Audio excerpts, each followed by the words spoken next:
Assalamualaikum warahmatullahi wabarakatuh. Perkenalkan, saya Rifki Fitra Azkiyah dari Program Studi Ekonomi Syariah Universitas Sultan Ageng Tirtayasa. Pada kesempatan ini, saya akan membahas mengenai pertumbuhan ekonomi dalam perspektif Islam. Dalam ekonomi modern, pertumbuhan sering diukur dari angka seperti peningkatan pendapatan atau produk domestik bruto. Tetapi dalam Islam, pertumbuhan tidak hanya diukur dari jumlah, melainkan dari keberkahan, keadilan, dan manfaatnya bagi umat.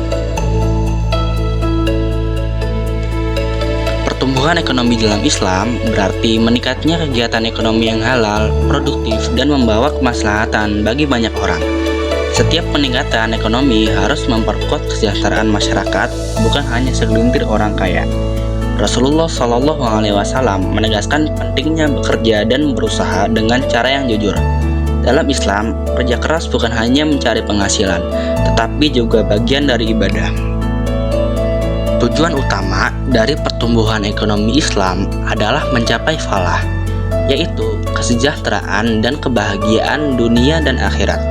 Dalam pandangan Islam, kemajuan ekonomi tidak boleh hanya dinikmati oleh kelompok tertentu.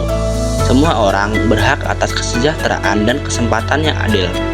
Oleh karena itu, Islam menekankan pemerataan pendapatan, pengentasan kemiskinan, dan pembangunan yang berkeadilan. Pertumbuhan ekonomi yang sejati adalah pertumbuhan yang dirasakan oleh seluruh lapisan masyarakat. Ada 4 prinsip utama yang menjadi dasar pertumbuhan ekonomi Islam. Yang pertama, kewajiban bekerja dan berproduksi secara halal. Islam mengajarkan bahwa setiap muslim harus berusaha dengan cara yang jujur dan bermanfaat bagi orang lain. Yang kedua, keadilan dan pemerataan. Islam melarang praktik monopoli, riba, dan eksploitasi karena semua itu menciptakan ketimpangan sosial. Yang ketiga, pemberdayaan zakat, infak, sedekah, dan wakaf. Instrumen-instrumen ini menjadi alat distribusi kekayaan agar tidak menumpuk pada kelompok tertentu saja. Yang keempat, pengelolaan sumber daya yang berkelanjutan. Setiap kegiatan ekonomi harus memperhatikan kelestarian lingkungan dan keseimbangan sosial.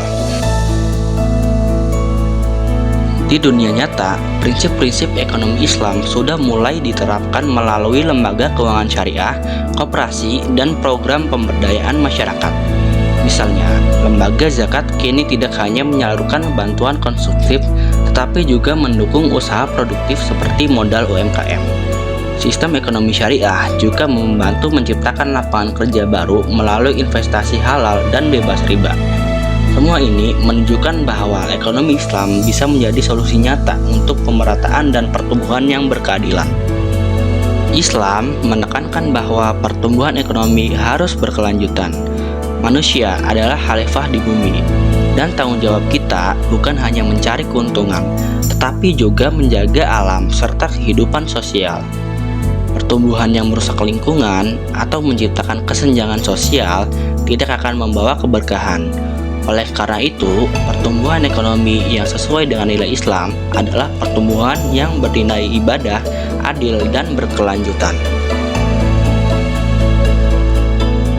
Jadi, pertumbuhan ekonomi dalam Islam bukan sekedar soal naiknya angka, tetapi tentang bagaimana aktivitas ekonomi menjadi jalan ibadah, serta sarana untuk mewujudkan kesejahteraan dan keberkahan bagi seluruh umat manusia.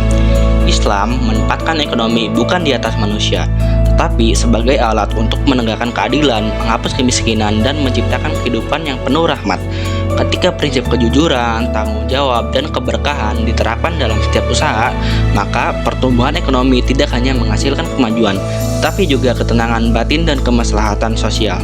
Pertumbuhan ekonomi sejati adalah pertumbuhan yang memerdekakan manusia dari kemiskinan, menumbuhkan rasa syukur, serta memperkuat ukhuwah dan kepedulian sosial.